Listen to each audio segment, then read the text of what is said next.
অক্ষর জ্ঞান শেখানোর জন্য সারা বাংলাদেশে তিনি বিভিন্ন কর্মসূচি গ্রহণ করলেন। দলের পক্ষ থেকে এই আমরা বিএনপি পরিবার তাদের পাশে গিয়ে দাঁড়িয়েছে। আমরা বিএনপি পরিবার এটা তৈরি করেছেন বিএনপির ভারপ্রাপ্ত চেয়ারম্যান তারেক রহমান। কেন তার মনের মধ্যে এটা আসলো? আমরা যারা সরাসরি রাজনীতি করি, বিএনপির রাজনীতি করি, ডাক্তার পাভেল ভাই এখানে বলে গেছে, আমরা সব সময় তো সবার খবর নিতে পারি না, আমাদের আরো ভিন্ন কাজ করতে হয়।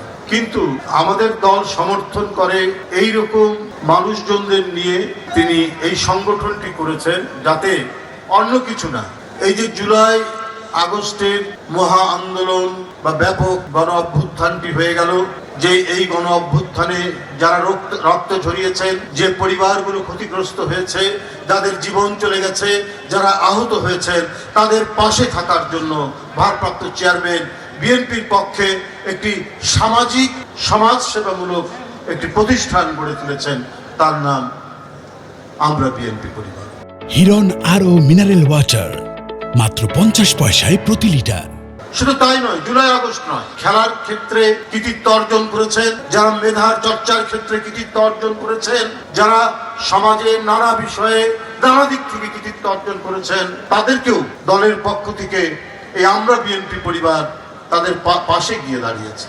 বিএনপির ভারপ্রাপ্ত চেয়ারম্যান তারেক রহমান সেই আদর্শেই অনুপ্রাণিত হয়েছেন, যে আদর্শ তার পিতা বাংলাদেশে সৃষ্টি করেছেন। রাষ্ট্রপতি তিনি ছিলেন, নির্বাচিত রাষ্ট্রপতি। কি দরকার ছিল কোদাল নিয়ে খাল কাটার?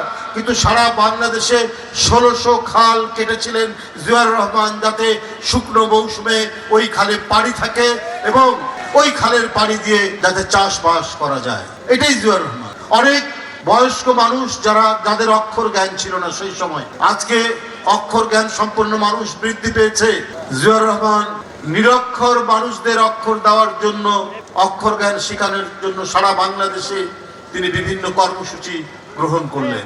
এইভাবে একের পর এক তার স্বেচ্ছাশ্রমের ভিত্তিতে বিভিন্ন কর্মসূচির মাধ্যমে 72 থেকে 75 যে জাতি তলাবিহীন ঝুড়ি নামে আখ্যায়িত লাভ করেছিল, সারা বিশ্বে সারা দুনিয়ায় সেই জাতি নিজের পায়ে দাঁড়িয়েছিল, সেই জাতি চাল রপ্তানি করেছিল, সেই জাতি একটি শক্তিশালী জাতি হিসেবে আত্মপ্রকাশ করেছে।